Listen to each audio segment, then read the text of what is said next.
Hello. Today we're covering jobs to be done, and this one is a little different from typical research method. It's a thinking framework, a way of seeing your product and your customers through a completely different lens. The central idea is simple, but genuinely changes how you build and market things. By the end, you'll understand what a job really is and how to find the one your product gets hired to do, and how to use that to make better decisions across the board. Let's start with the problem. Here's how most products get built. Someone makes a list of features, builds them, and launches. But customers don't sit around thinking about features. They think about their lives, the things they're struggling with, the progress they're trying to make, the feelings they want more of and less of. Features are means to an end. The end is what actually matters. And most businesses, if they're honest, have never precisely articulated what that end actually is for their customers. That's the gap jobs to be done closes. Here's the reframe at the heart of this whole framework. People don't buy products. They hire them to do a job. Think about that for a second. When someone buys something, they're not really after the thing itself. They're after the progress it gives them in a specific situation. The product is just the best available solution to a problem they have.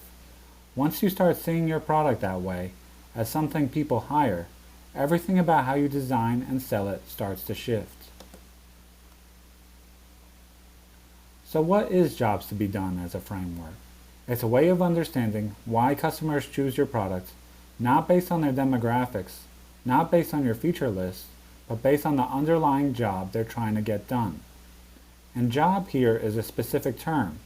It's the progress a person is trying to make in a particular situation.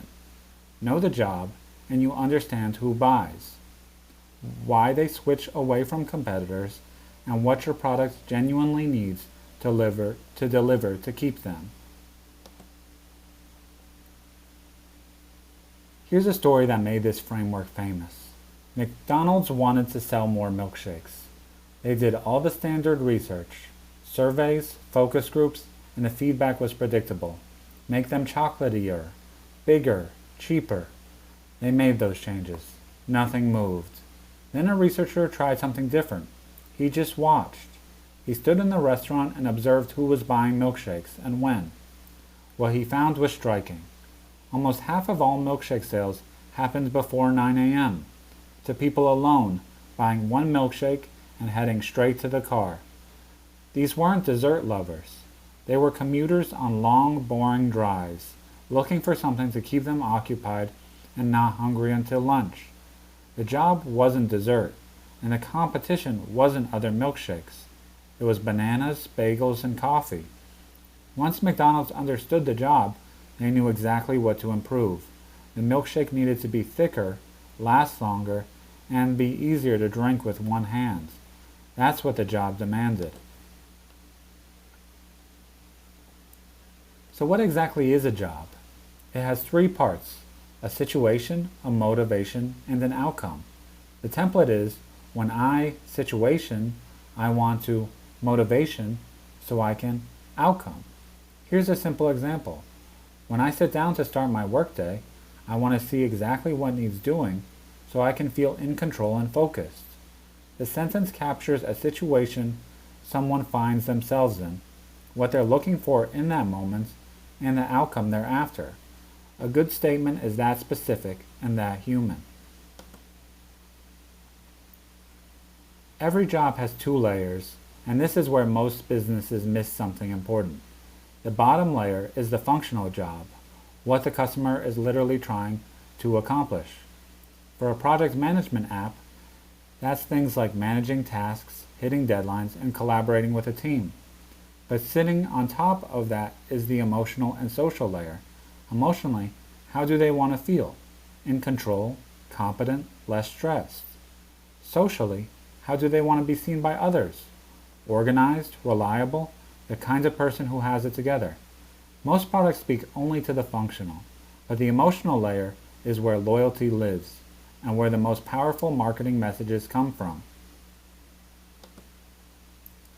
Let's put this to work with a concrete example. TaskFlow is a project management app.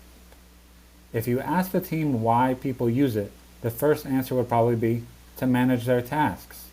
And that's true as far as it goes. But it's the surface answer, the functional answer.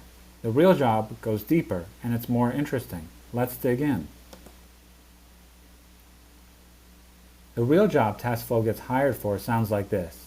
When I feel overwhelmed by too many things to track, I want a clear picture of what actually matters today so I can feel focused and in control, not like I'm drowning. Read that again. The functional part is there, a clear picture of tasks. But the emotional part is the heart of it, feeling focused and in control rather than overwhelmed and behind. That feeling is what TaskFlow is really selling. And until the product and marketing teams speak to that feeling directly, they're only doing half the job. Here's where jobs to be done gets really interesting. It completely reframes who you're competing against.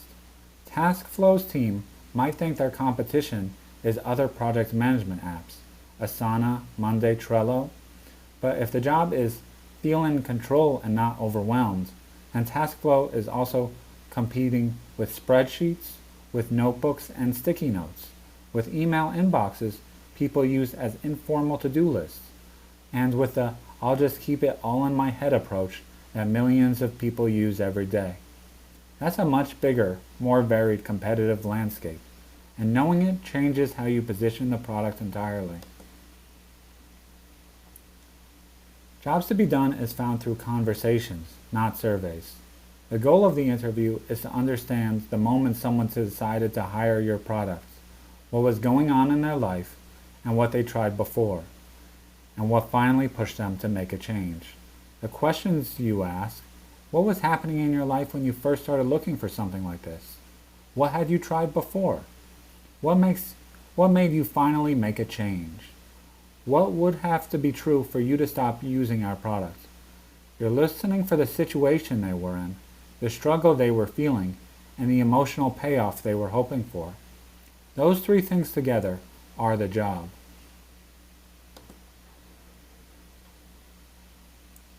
Of all the interview questions, one is the most revealing. What finally made you look for something new? This is the switching moment, the last straw, the specific thing that happened that pushed someone to finally stop tolerating whatever they had before and start looking for something better. For a TaskFlow customer, that might sound like, I missed an important deadline because I had tasks scattered across 3 different places and I lost track of one. Notice what the job really was in that moment. It wasn't get a better app. It was never feel that out of control and embarrassed again. The switching moment cuts through to the emotional core of the job faster than any other question. Once you've run your interviews and heard the patterns, you turn them into a job statement, a single sentence that captures the job precisely. The format is when situation, I want to, motivation, so I can, outcome. For TaskFlow, it might be when I'm juggling multiple projects and feel overwhelmed, I want a single clear view of what I need to do today so I can feel focused and confident, not behind. That sentence is more useful than it might look. It guides product decisions. Are we building towards that feeling of focus and confidence? It guides feature prioritization. Does this feature serve the job or distract from it? And it guides marketing copy. Because that job statement, almost word for word, is probably more compelling than anything on the homepage right now. 3 concrete ways to apply what you found. First, product. Build toward the emotional outcome, not just the functional feature. Every feature decision should answer the question, does this help the customer feel more in control and focused? Second, marketing. Speak to the situation and the struggle, not just the feature list. Nobody buys a project management app because it has task dependencies. They buy it because they're overwhelmed and need to feel on top of things. Say that. Third, competition. Understand who you're really up against. because it's almost certainly broader than you think, and that changes how you position everything. Let's be balanced. The strengths of jobs to be done. It reveals the real reason people buy, which is almost always more emotional and more specific than companies assume.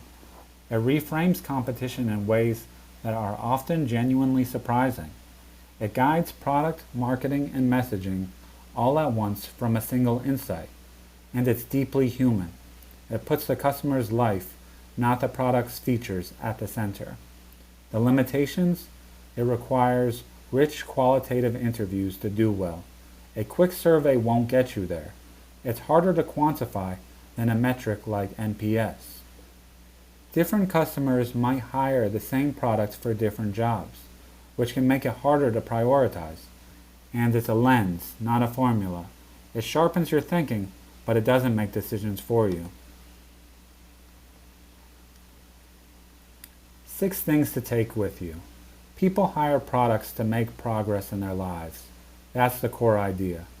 Every job has a functional layer and an emotional layer, and the emotional one is usually more important. The switching moments interview is the fastest path to finding the real job. Turn what you hear into a clear job statement: situation, motivation, outcome. And use that job statement to shape 3 things: your product, your marketing, and your understanding of who you're really competing against. Get the job right, and everything downstream gets clearer. Thank you for watching.